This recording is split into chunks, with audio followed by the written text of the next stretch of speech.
দেশ মিশরে সামাজিক মাধ্যমে হঠাৎ আলোচনায় ভারতীয় গায়ক অভিজিৎ ভট্টাচার্য। গান নয়, এক অদ্ভুত কারণে সে দেশে হঠাৎ জনপ্রিয় হয়ে উঠেছেন এই গায়ক। নেপথ্যে কোন রহস্য জানেন? মিশরের সাবেক প্রেসিডেন্ট হোসনি মুবারকের সঙ্গে নাকি মুখের মিল রয়েছে অভিজিতের, এমনটাই মনে করছেন সে দেশের নেটিজেনরা। আর এই মিল আবিষ্কার করেই অভিজিৎকে নিয়ে রীতিমতো উত্তেজনা তৈরি হয়েছে। শুধু তাই নয়, সে দেশ ভ্রমণ করার আবদারও রেখেছেন অনেকে।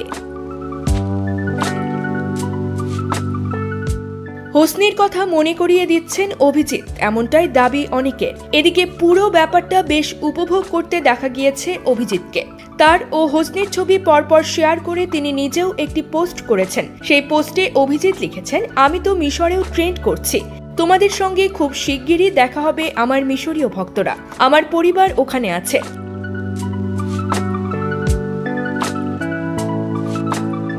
এক সংবাদ মাধ্যমের কাছেও এ নিয়ে মুখ খুলেছেন গায়ক। তার কথায় সামাজিক মাধ্যমে কমেন্টের বন্যা বয়ে গিয়েছে। প্রথমে আমি ভেবেছিলাম আমাকে নিয়ে বোধহয় মশকরা করা হচ্ছে, কিন্তু পরে বুঝলাম এরকমটা নয়। যে পরিমাণ ভালোবাসা ও সম্মান আমি আচমকাই পাচ্ছি, ক্রমশই অভিভূত হয়ে পড়ছি। News desk, focus TV.